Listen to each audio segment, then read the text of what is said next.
Hi, I'm Adrian. I'm a student at Curtin University in Western Australia, and I'm here to talk about Wolfenstein 3D. Wolfenstein 3D was developed by id Software and released in May 1992 for MS-DOS. The game was inspired by the early video games Castle Wolfenstein and Beyond Castle Wolfenstein developed by Muse Software. The game is set during World War II, where the player assumes the role of an Allied spy named William B.J. Blazkowicz. The player must escape from a Nazi prison known as Castle Wolfenstein and carry out a series of missions against the Nazis. First-person shooter, this game puts the player in the shoes of the protagonist, having to fight their way through each level to reach the next. At the end of each of the game's levels, you must find an elevator which will then allow you to progress or kill a final boss. There's a range of enemies to fight, including dogs, Nazi soldiers, zombies, sorcerers, and even a half-robot, half-Hitler boss known as Mecha Hitler.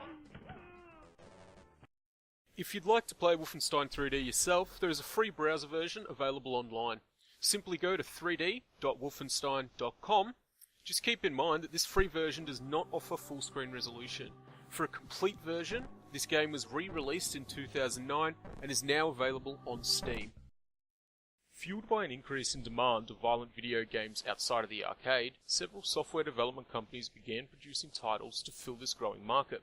Limited by the technology of the time, early attempts at 3D games on personal computers were forced to use 2D imagery, making the game appear more static rather than dynamic. Catacomb 3D was one such game. While it offered a three-dimensional landscape, it used simplistic two-dimensional sprites for enemies, detracting from the overall virtual experience. Wolfenstein, however, was the first FPS video game to provide bitmap images for both environment and in-game characters. With the additional use of digitized sound in stereo and incredible processing speeds, Wolfenstein was a truly three-dimensional experience, allowing the player to explore and interact through their in-game avatar. It was this visual revolution in FPS games that began a software development trend that is still ongoing today, incentivizing companies around the world to create increasingly detailed and complex FPS video games to be played by anyone at home on both PC and console. As Wolfenstein 3D was originally developed for MS-DOS, its largest consumer base were PC owners. While this gave people the opportunity to play at home or with friends without the need for a trip to the arcade, it also limited the demographic of players. Players were predominantly middle to upper class due to the cost of a PC capable of running the then state-of-the-art game. Men were and still are the main consumers of violent video games, which was clearly reflected in Wolfenstein 3D, providing only a male avatar.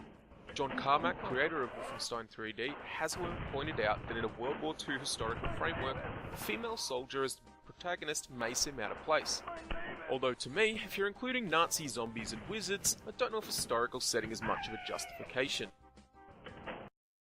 This historical framework did however lead to issues when it came to game sales. The game was completely banned from sale in Germany due to its inclusion of Nazi symbols.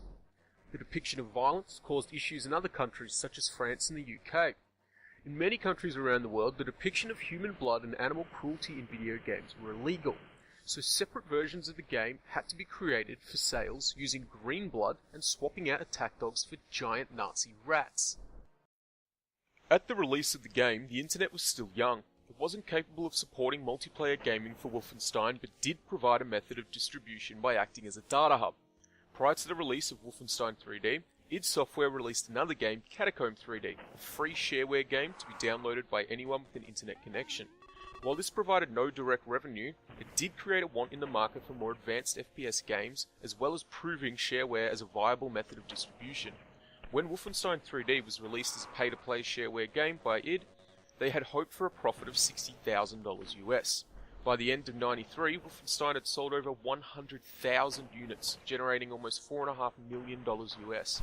In fact, the game was so popular that the 2009 re-release of Wolfenstein sold an additional 106,000 units in 2009 alone.